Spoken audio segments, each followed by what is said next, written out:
Debra, Coco, and welcome to the Just Gimme the Mic show, where we pass the mic so you can tell the world who you are and what it is that you do. Welcome.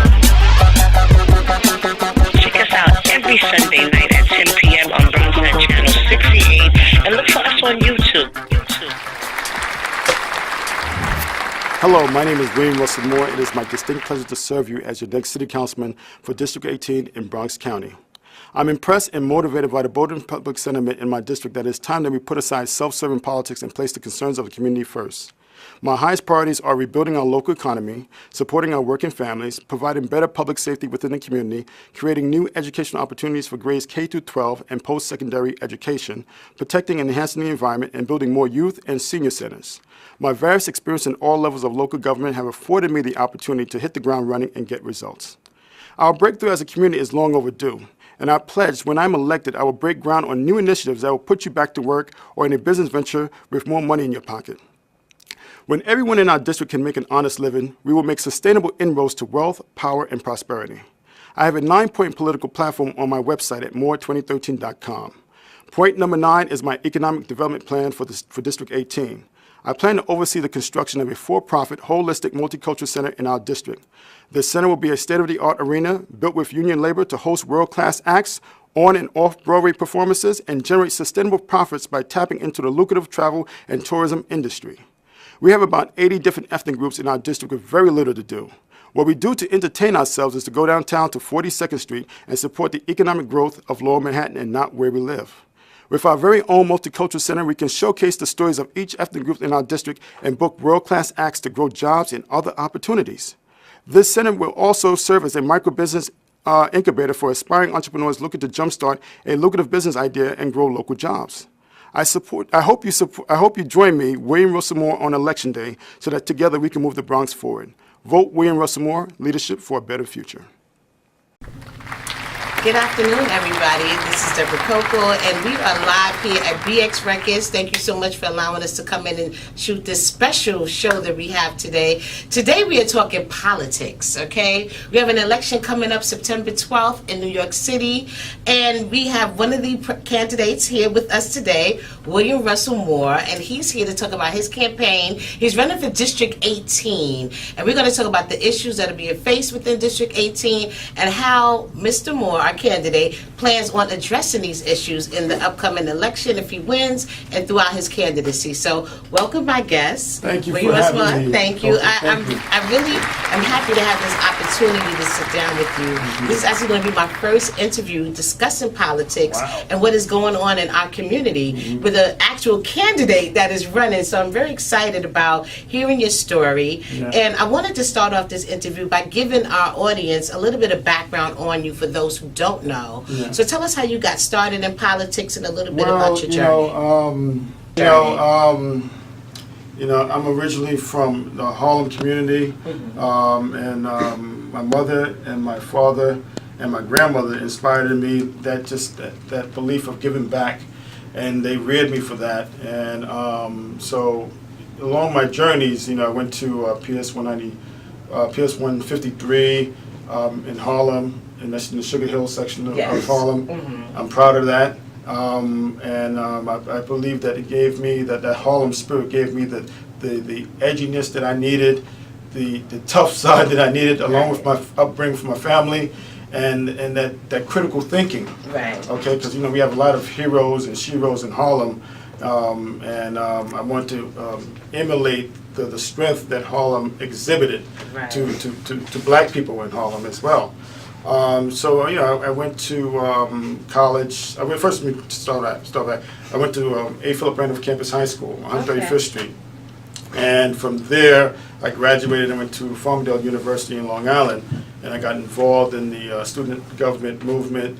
And we fought for the rights of students, from budget cuts, to our leadership roles on campus. Because at that time, the white majority of students, they didn't feel as though that the black students and the Caribbean students that was coming on campus really had a place I used to live in Suffolk Hall, and Suffolk Hall I considered the hall of leaders because it seemed like all the troublemakers were in Suffolk this Hall. one hall, okay. Yeah, and we were fired up, and then we had our resident director. His name was Albert Thompson. See, I'm going back. I'm glad I have a good memory. Good memory, right, in the 80s, right. And Albert Thompson, and basically he was the one that was the pivotal point in our lives and our structure to basically organize us.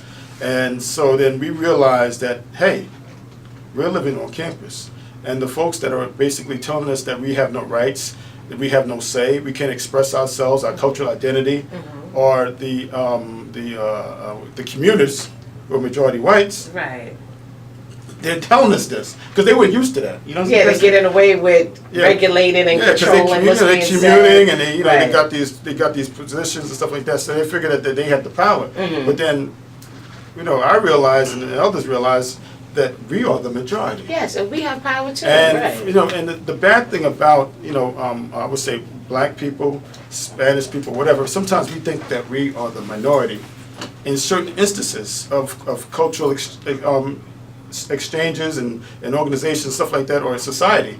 Diminishing our power. When we are the majority. Yes. So when we understood that, that's when we organized and we start to run for leadership positions. Good. And we basically won those. We won all of them. Oh wow. Okay. Won them all, and then we start to restructure the whole campus life because the problem was not only the commuters that was coming to the school and trying to basically put us in their own paradigm of structure. Right. It was the administration that was supporting that, so they had a thinking of that we were basically nobody. So we had that backing from the higher ups, and they felt like. So we had to break that culture, of oppression. Wow. And suppression, right? So after that, I went to Stony Brook. Same thing. Since I went to Stony Brook, they actually wanted me out. They didn't want none of that on their. So I went to Stony Brook and basically did the same thing on a different level, and got involved with the student government and so forth, in different clubs and so forth. Okay. And one of my colleagues, a couple of my colleagues, the Speaker of the House right now, of the Assembly in Albany, Carl Hasty. He's a colleague of mine. He went to SUNY Stony Brook. And so, as you see, people that went to Stony Brook are now running a lot of governments and running a lot of the politics in New York City. Oh, that's good to know. Okay. Yeah, so if you really want to be a leader, go to Stony Brook University and partake in the civic life of the campus and in the clubs, and you'll learn the ropes like I did. Yeah, becoming is definitely. So after I graduated from Stony Brook University, I got employed by the Department of Youth Services under Richard Murphy, and there I spearheaded. I was one of his assistant commissioners under him. I was assisting him personally. Okay. Me and another guy named Sean Joe, and it was basically a summer internship. And it was wonderful because he gave us full reign to come up with ideas to change the lives of New York City students. Nice. So I came up with a program myself called Youth Watch, which basically monitored the negative and positive news stories that was being spread about youth at that time. Because I read about that. Back then, young people were being attacked, from the Central Park jogger situation. Right. It was and how Trump at that time called them wolf packs and all that. And to this day, never really apologized. Never. And even to this day, they've been exonerated. And still no president. Apology, and now he's the president. Yeah. How did that go? I don't know how that fell into play. It tells you what's going on in the society. So you kind of helped with the imaging of the youth within media? Yeah, anytime there was something negative, we'll reach out to that writer or that paper and basically see, well, did you look at this angle? Right. You need to start to talk about and write about more positive news stories. Right. But the problem is with media, a lot of media, and I'm not attacking media, I love media, right? Back then, it's probably changed now because we have the advent of social media, which is now the media of the people. But it changed as far as like the large scale with the Times and the Daily News, and it's still a little improvement. It hasn't been much, true. But there's a little. But they still find ways to put negative stereotypes when it comes to certain situations. We still know that. And the bottom line is because they want to sell papers. They want to sell papers, and they want to. and the suffering and pain of black and Hispanic people. Right, it's true. You know, they just want to sell papers because, you know, you can tell a positive story or you could do something positive and you invite the media to come out, they don't come. They don't come. But the minute someone gets shot in the projects, right? They're there. They're all there. Thank goodness for Bronx News 12 and all these other local stations that are highlighting the positive things that are going. Not just crime and people getting hurt, but you do see some positivity, you know, within our community by watching the local stations. So thank goodness for that. Because if you constantly start to hear that, you know, there's crime in the next to the night, there's crime on the streets. Before they used to call us the inner cities. Right. The inner city was a popular term. It definitely was. Labels to classify. And what is the inner city? We're just in the city. We just, you know, it's like, but it was a classification when they used that term. But now, you know, now they realize that, you know, wherever there's black and Hispanic people, there's life, right? There's something good going on, particularly in, you know, the gentrification started in Harlem. Yes, it did. So now there's an influx of new money that's coming into Harlem and stuff like that. New properties, new developments, new people. And, you know, it pains me, right? It pains me that, you know, growing up as a young person in Harlem, and we, you know, folks can talk about, oh, well, you know, the people of Harlem, maybe the people of South Bronx, but talking about Harlem, they you know, Dave Diggins offered them to buy brownstones for $1. You know, it sounds good. It sounds good. Yeah. But at the same time, most people don't forget or remember that at that time of him offering those properties for $1, right? There was something called redlining, where the banks, right, the majority of white banks that control America, international bankers, they were redlining the area of Harlem. He was denying those applications. So that means you can get a property for $1, but how are you going to rehab the property? Exactly. You're going to need at least about $450,000 to $1 million just to get it where it needs to be. And who's going to approve that? The banks were not approving that. So it's not going to happen. So what happens is that they just became depressed properties. Yes. They just sat in the community, became eyesores. There's a number of institutions in Harlem that became eyesores, and whoever held the property and paid the taxes, if they did pay the taxes, are the ones who are benefiting now. Yeah, they're getting those big paychecks now from all these outside companies or property developers coming in, purchasing these properties now, and just charging huge amount of rent.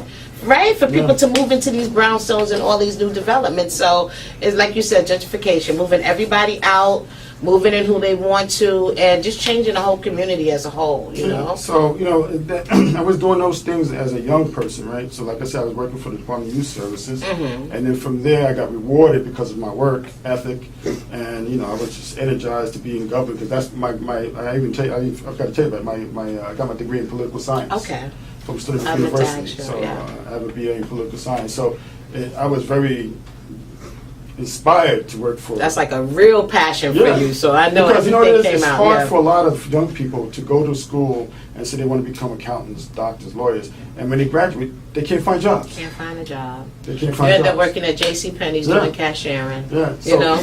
So I felt privileged enough to be able to go to college, learn what I was supposed to do, but not only learn the discipline of political science, but also the engagement of being an activist, a student activist, right. And then being able to transfer those years of experience, right, that grassroots level of experience, and then go into the real world mainstream of things and apply it. Right. And then, like I said, when I was working in youth service, I got rewarded to work at City Hall in the mayor's office under David Dinkins. I saw that. And I worked on his media and analysis and press offices and did all kinds of stuff like that.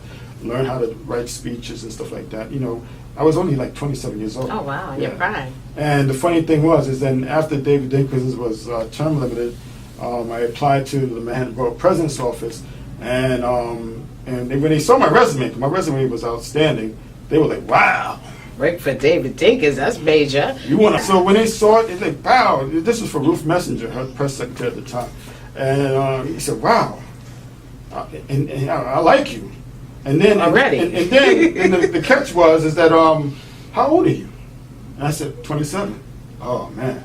Now what it is now there was an age discrimination, right? Oh, it used to be you older. Were too young? You got discriminated because you were too young? But here's the thing: the catch is that I'm young and I'm black, gifted and black, right? Yes. So they can't really appreciate that. That's in my opinion, right? Mm-hmm. Some people may disagree, but that's the way it is. That's how it was back in the day. So, so they couldn't appreciate the fact that I was smart, young, gifted, and black, and I was, young. But at the same token, if I was white and that young, I'll be rewarded. Yeah, you'd have been. That's how it was. Because I've seen it in City Hall. You know, I've seen people younger than I, or 2 years older than me, and getting paid over $100,000, $80,000. Yes, okay? definitely. It happens. It right? happens. So after David Dinkins was terminated, I was kept on under the Giuliani administration as well, and they kept me on because they liked my work as well, to help jumpstart their press office. And after I helped jumpstart their press office, they showed me the door. And then, that's when I ran, and I got picked up by Borough President Fernando Ferrer, and I stayed with Borough President in the Bronx. Okay. And I made the Bronx my final resting place for my home. And I got involved in that as well. I got involved in the civic life of that. I started a tennis association on 167th Street in the Moore Senior section of the Bronx. I was raised in the Moore Senior section of the Bronx back in the 70s. Okay. With my aunt, my grandaunt, and that's during the Austin fires of the 70s, and where the landlords used to burn down the buildings to get the real estate, the insurance money, get the insurance money. Yeah, I remember that. Yeah. So it was a mess. So I want to feel like I want to contribute, because when I moved into the building that I was living in, it was just the living condition was horrendous. I mean, horrendous. My toilet didn't work for 2 weeks. I complained to my landlord. And he's like, nobody was. What do you want me to do about it? Yeah, it's crazy. So I said, okay, I'm gonna do something about it. And that's when I started not only to take care of my problems, but all the about 75 tenants' problems as well. Oh wow! And I filed in housing court. When people want to know what can you do, how can you stand up to your landlord, you got to file a civil action against them in housing court. So I filed an a Housing Preservation and Development it's called HP action in housing court. And basically, you pay the nominal fee. I don't know what it was at the time. Could have been $50. The whole class action for the building. So I had like 75 tenants I packaged up, and I was energetic back then. I mean, I went in everybody's apartment and found out what the issues were, and organized each person's housing violations per tenant for 75 tenants altogether. And then I submitted that to the housing court, and then they sent out a HP inspector to verify each and every complaint. And then he had A violations, C violations, B violations, all kind of stuff, to the point, and then, I don't know if I should tell you all my secrets, because there's some things, and you could do it. And so basically, this is when I was young. I was like I said, I was like 31 years old. And then after I packaged all that and I got the verified complaints from the housing department, I then took that verified complaint from the housing department. It will still work, ladies and gentlemen.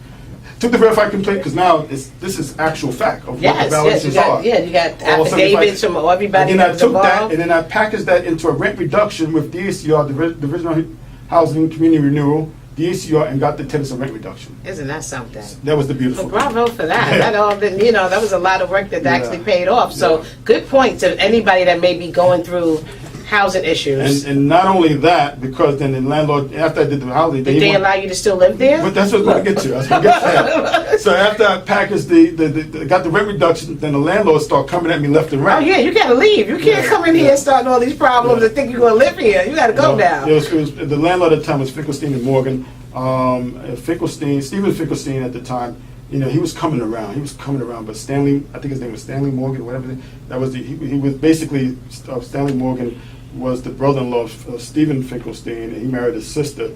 And Stephen Finkelstein's father had about 75 multi-dwelling properties in the Bronx. They still do. Wow. Right? I think after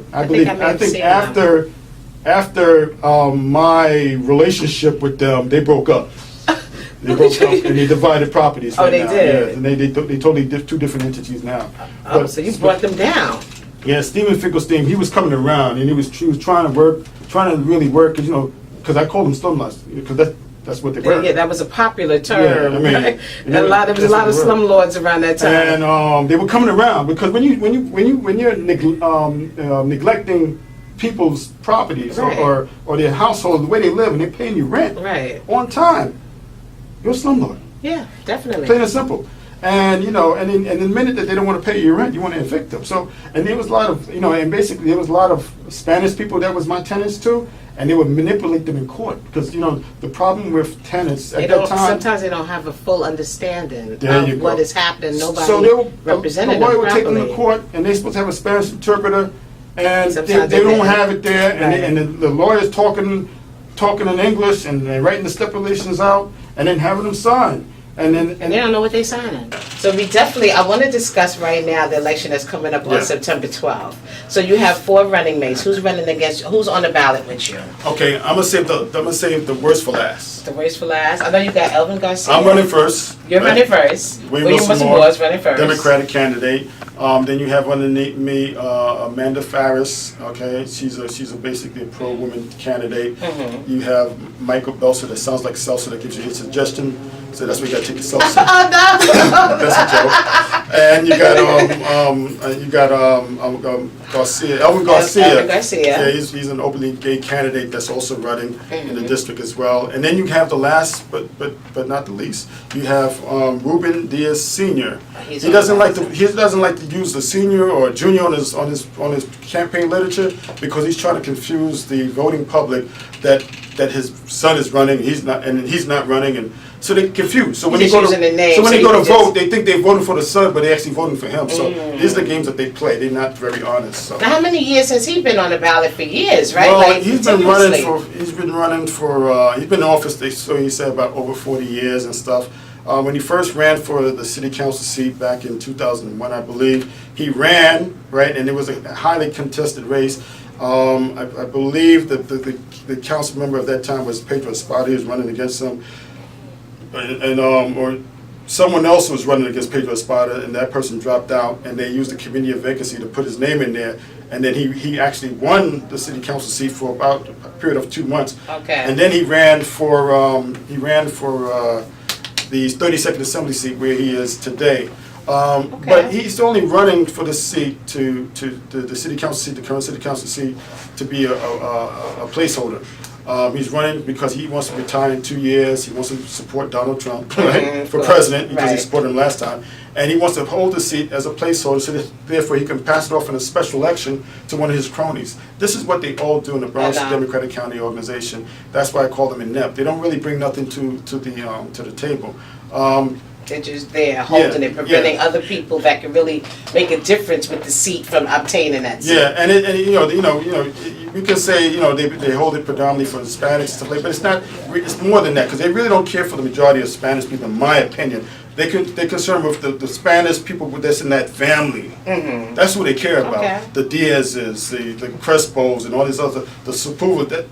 It's a tight knit network. Okay. And as long as their pockets is lined, they can care less who's a Spanish, got a funeral, Dominican, if they starve or not. It doesn't matter. So this is your second time actually running, right? You ran before in 2013 against Annabelle De Palma. Ran in 2013 against Annabelle Palmer, and the same folks and characters that are running now against me now supported Annabelle Palmer back then. Okay. And the reason why I ran against Annabelle Palmer back then is because, again, she's from the Democratic County organization. I found her to be inept. She was a do-nothing politician then. She's a do-nothing politician now. I've seen that, yeah. And at the same time, in the City and State articles, she was listed as one of the worst legislators. And she won. This is not my words. And she won in 2013, so we don't understand that. This is an investigation provided by the City and State publication. Wow. And I've been saying that back then. But at the same time, with the machinery, right?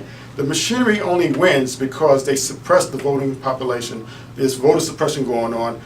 There's about 90,000 registered Democratic voters, but only on these elections, if 5,000 come out to vote during the primary, that 5,000 come out because people have not been conditioned to understand the value of the primary. I definitely want to talk about that. The primaries are the most important electoral process ever because with the primary you actually determine who's actually going to win the general. It's for the general election, primary. the main one in November, yes, right? So, District 18 covers what area? District 18 covers Parkchester, Soundview, Shore Haven, Bronx River, Hardin Park, and the Classen Point section of the Bronx. Okay. Yeah. So I'm just going to throw out some issues because I'm not familiar with everything that, that under, as far as, you know, your area, like some of the issues that you're being faced with, that you need to correct, work on, help produce, create.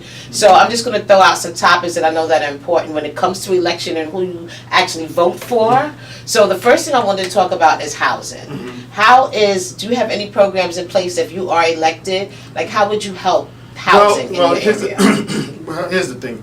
With housing in like the NYCHA development areas, the acting Manhattan district attorney came out with an investigation where it basically said that NYCHA lied with conducting investigations of lead paint throughout the NYCHA complexes, right? Throughout the city.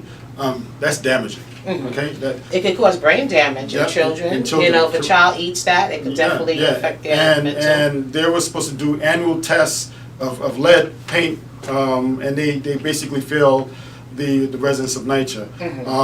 You know, and that blame also not only goes to NYCHA, it goes to City Hall, goes to Mayor de Blasio. Someone missed the boat. Someone didn't watch, drop the ball. One of my candidates, Elvin Garcia, who was the Bronx director for Mayor de Blasio, dropped the ball. He also dropped the ball with the Legionnaire disease that was widespread in the Bronx. I remember that. And from what I was told, because of that, he was on his way of getting fired before he, I guess, resigned.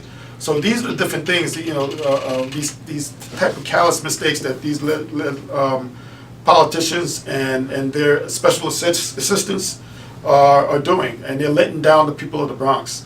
So how do you plan on addressing that? Well, I'm going to be forthright with the residents. I'm not only going to just to monitor situations from afar. I'm going to visit tenants and see exactly like I have been doing. Yeah, like you have. You knocking on good doors, example, knocking on doors, and going there and looking with my own eyeballs to see what's going on. Okay. And giving individual attention to the people that may be affected by this. And giving them a voice. Yes. You know, because I can't do nothing unless I'm being backed up by the citizenry and the voters and the residents of NYCHA. Okay. So, you know, we need to basically have a forum together and and even create a hearing down at City Hall, where my NYCHA residents can testify to what exactly what's going on in their development. Because, as we know, if they can lie on record, on paper, about lead, they can lie that that the repairs are being done, that the grounds are not infested with rats and roaches and stuff like that.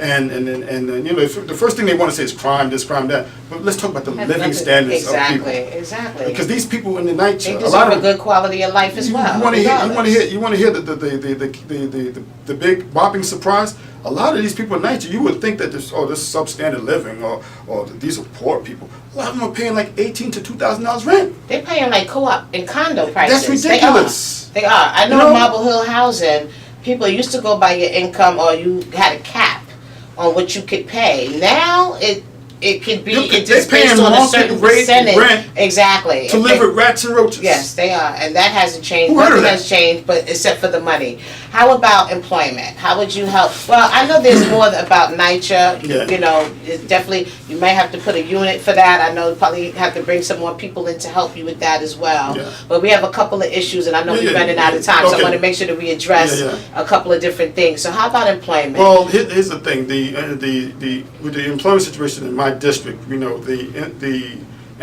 median income floats about $34,000 a year.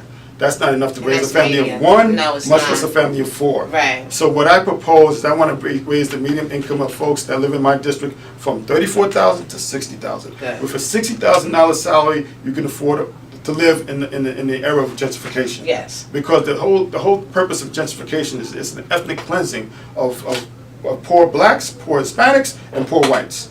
Get them out, bring people of other means and incomes in to replace them, okay? And then fix up where they live, right? That's another catch of gentrification as well.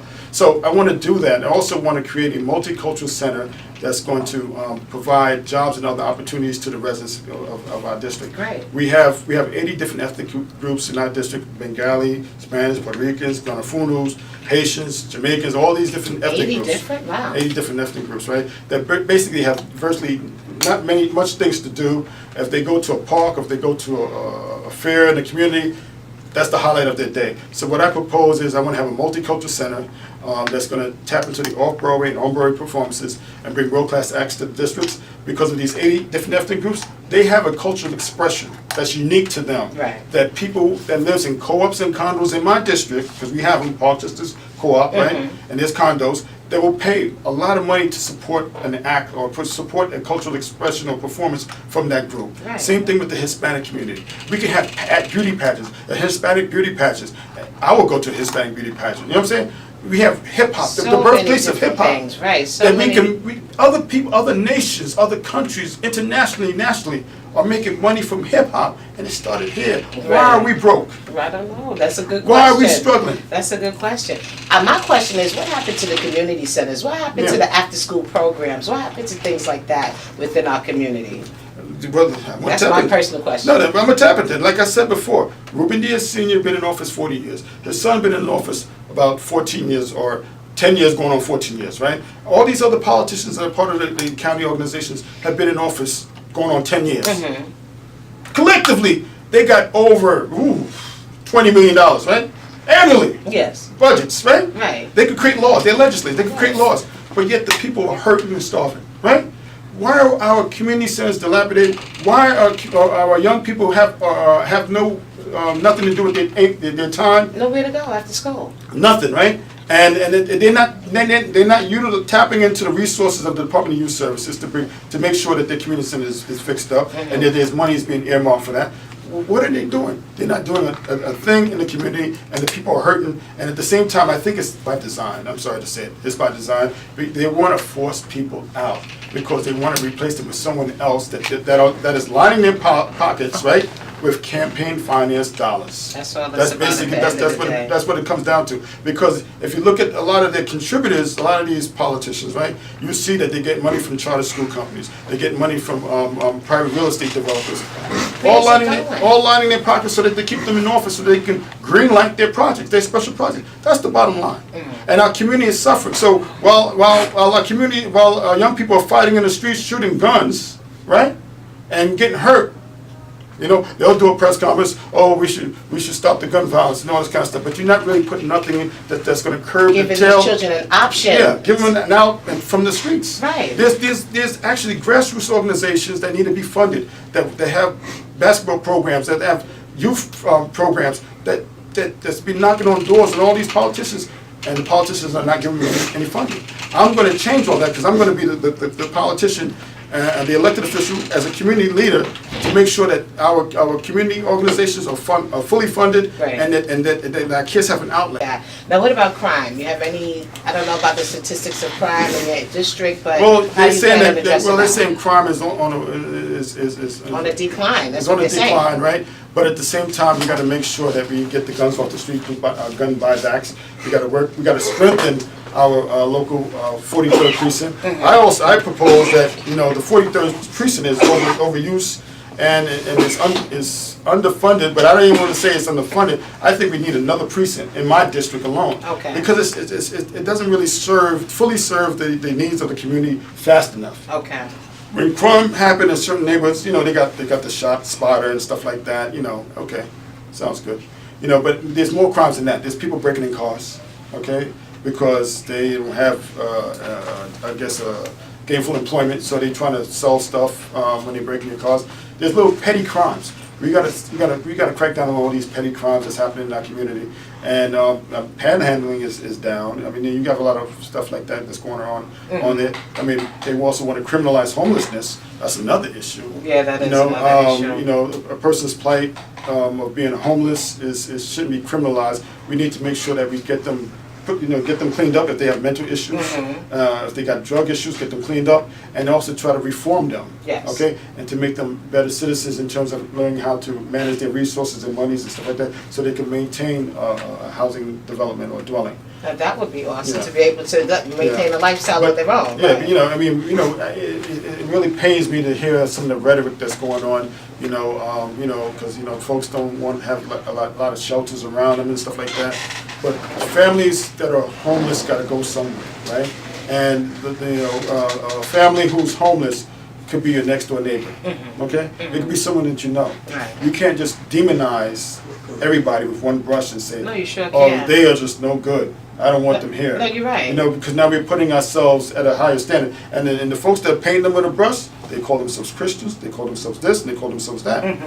If these are all God's people, we got to find a place for You God's have to people. find a place. That's You just what I'm definitely saying. do. So what about Rikers Island? I heard that there's a campaign to shut down Rikers Well, Island. you Are you know, involved with that? the whole Rikers Island started movement really reached this apex after the Khalif Browder killing. Okay.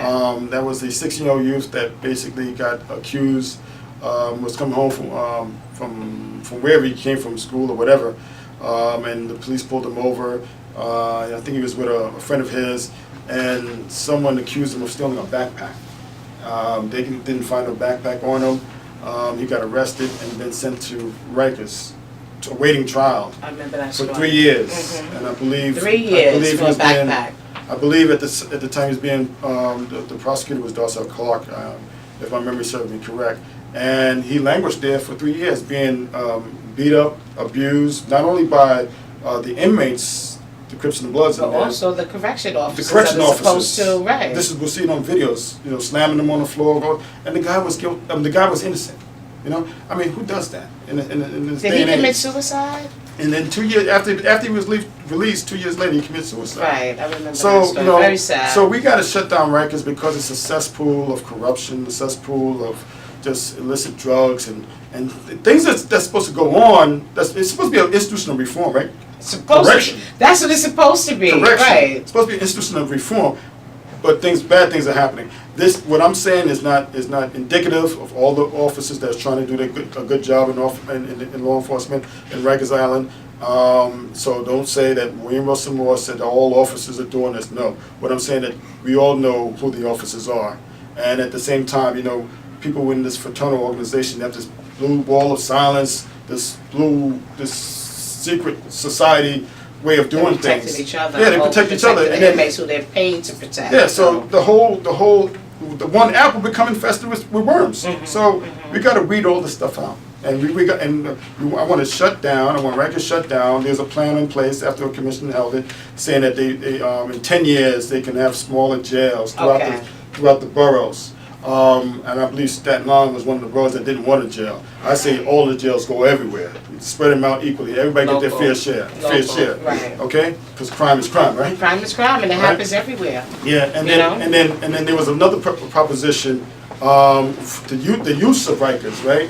What's going to happen to Rikers Island after you break it up and you get rid of it, right? I want basically for that piece of property, that land, not to go to developers, because I know you got to tame Mayor de Blasio from selling it out to the developers. Please, they'll jump all over that property. Yeah, I want the land to not only go to, it could be a nice incubator for high-tech jobs that's going to teach young people and also people our age, right, adults as well, careers in technology, you know, Creating in opportunities.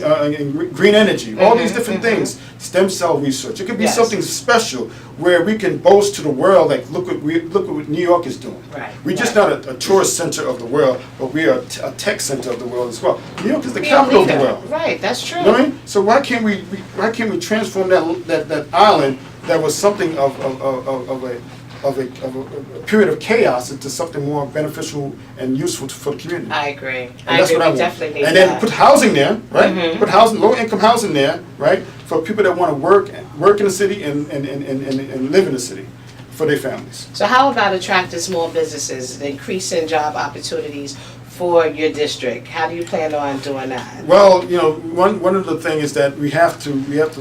I believe that, you know, if I could do eminent domain or whatever, but we need to control our commercial strip.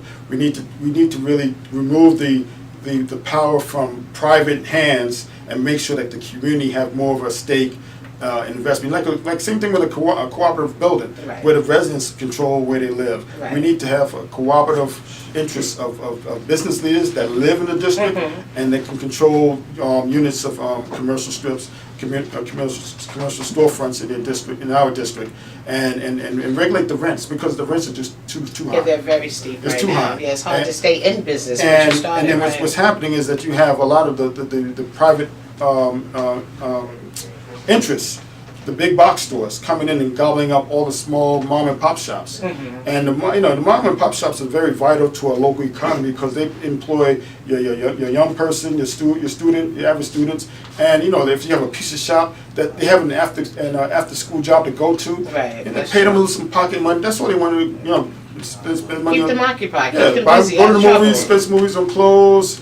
Put away for savings and all that kind of stuff. So we need to really cater to our mom and pop shops and really protect them. And I will have that type of mandatory platform for my small businesses. Well, great. Is there anything else that you would like for the community to know about you and your platform? Anything that we didn't discuss so far? Well, I wanted to I talked about one of my passions again is the Multicultural Center. I want to say that I visited Old Westbury in Long Island, and they had a Multicultural Center out there that I would like to model mine after. It's called Yes We Can. Look it up. Modeled after the saying of Barack Obama's victory. Yes We Can, and it's fully funded. Environmentally friendly, and they have 2 NBA-sized gymnasium. Okay. The use of they have banquet halls in there as well, so the community can host events and stuff like that. And everything is modestly priced, affordable. When I say it's affordable, it's like dirt cheap. Oh wow! Because they have creative financing that makes sure that the community can afford to really enjoy it. That's wonderful. I mean, if you was to price what it costs to rent the YMCA versus there. And this is in suburbia Long Island, right? It's like bananas. It's like It's like crazy. The YMCA pricing. Do you have a spot within your district, a location where you would? That's a home run question right there. Oh yes, I do. What I want to do is I want to when I'm elected, I want to negotiate the purchasing of the Whitestone Theater. Oh wow, okay. Because it breaks. It's closed down now, right? It breaks my heart to what happened to the Whitestone Theater.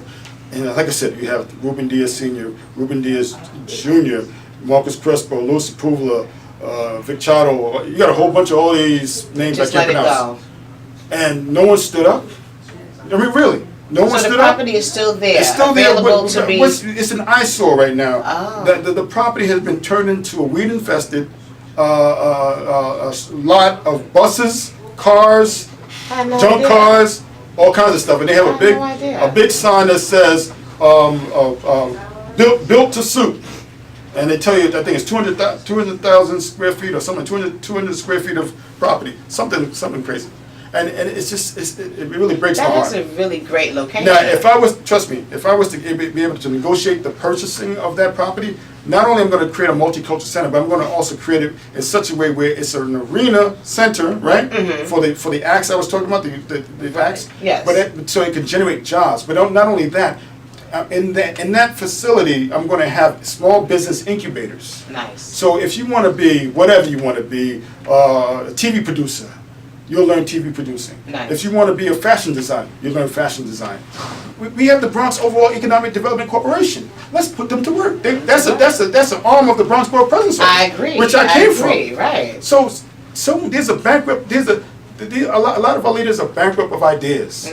They rather just sit and collect a fat paycheck, and they're not thinking. All they're thinking about, in my opinion, I gotta say, in my opinion, is lining their pockets with developer cash, and not doing nothing for the people. No, I totally agree with you. Especially the Whitestone it's almost like a landmark. It's been there for so long. And to just let that go, that's just a crying shame. Not only that, was it the Victoria Theater in Parkchester? They let that go. That's going to, oh wow. That was a landmark as well. It became a Marshall's.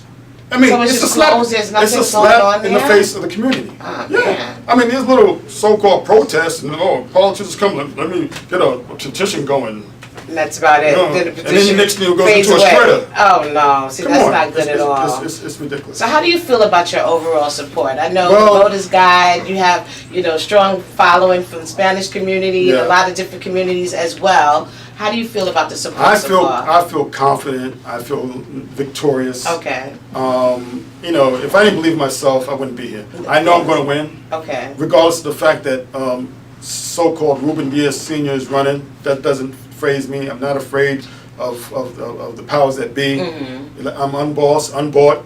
And I was about to mention that you're one of the politicians that they have this saying that you can't be bought. No, like you're fair across the board, nothing under the table. And see, this is more meaningful for me because I'm the first African American that ran for this position in over 50 years. Right, I read that. I mean, it's been 50 years. I mean, I don't want to see this district go from white hands to Spanish hands back to white hands. Right. Where's our cutness? Where's our representation? Where's our voice? Right. We pay our taxes. So, we do. You know what I mean? And we live here Someone too. got to represent us too. Mm-hmm. And then after I'm gone, we're going to have the next Bengali representative. We're going to have got a funeral representative. We got to be fair. Yes. We got to share the wealth. We got to share the pot. Yes. You know, at this point right now, they're telling us we can't even get the crumbs off the table. I'm starting to feel like it. Oh, that's all I'm getting. I'm being is real. The crumbs off the table. Something is wrong. So we need to wake up. We need to mobilize. We got to realize our power. We're not minorities. We're the majority. And we got to make sure we have like-minded individuals to represent us and speak for us. Because if we allow these political, what do you call them, career politicians, Ruben Diaz seniors that just want to stay in office forever and ever and just die in office, we can't have that thinking. There's new blood that's flowing. Okay, it's like the advent of the internet. There's new issues. There's new things that need to be addressed in these different communities. So we definitely need a fresh voice at this point. You know. Well, I definitely hope everything works in your favor. The primary again September is 12th. The polls open from 6 a.m. to 9 p.m. I need a lot of volunteers. If you want to contribute to my campaign website is More 2017. Please contribute. If you want to call me personally, I don't know my campaign number. I'm sorry. I can give my personal number, 347-414-1267. You can call me anytime. I'm here for the people. I'm here to fight for NYCHA. I'm here to fight for the homeless, here to fight for those who's been kicked out of their houses and apartments. I'm just here for the people of the Bronx. And you also have a website where they can go and get more information. www.more2017.com. So please vote for me. Come out and vote. My campaign manager is Pamela Stewart Martinez. You can call her anytime and call me anytime. We have a team of folks that's going to come out. I need all the support I can get. And I'm going to win. Yes. But thank you so much for joining me. I appreciate you taking the time out and telling me about your campaign and your platform that you're running on. So make sure you come out, everyone, September 12th. Come out, go to your local primary, sign. Do you have to get registered and everything? If they're not, how can they do that? I think the registration is up, but you can go to the Board of Elections. Go to the Board of Elections. Register to vote. Register if you haven't already. Your vote counts. The power is with us. We have 90,000 registered Democrats. Please come out and vote. This primary is very crucial. If you don't come out and vote, you're going to have another 4 years of the do-nothing politicians. And you don't want that. You definitely don't want that. Definitely don't want that. Okay. Any final words for you? I love you all. That's all I got to say. I love you all. God bless. Yes. Okay. Thank you so much for tuning in. Make sure you check out, go come out and vote. Check out his website as well. Volunteer. Time, money, energy, whatever you can to this campaign. Become a voice in your own community. It starts with you, right? Yes. It all starts with us. And I also want to thank Lele from 15 Dynasty for helping me. He's a big help. And, yes. We need to support him too. Okay. Well, thank you for tuning in. Bye-bye.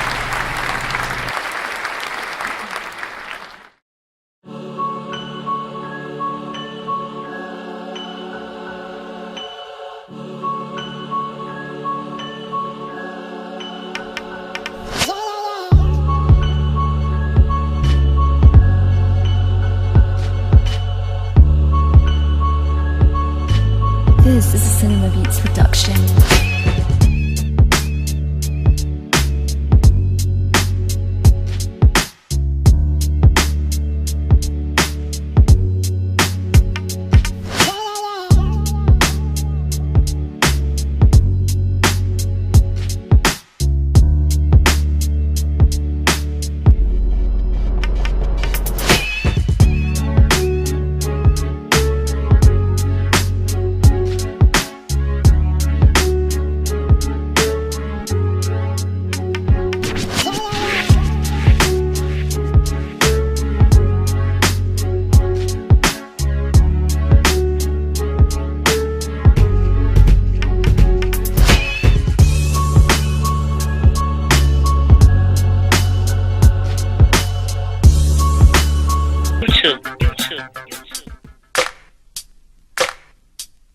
Testimonial link, a JGTMTV music distribution.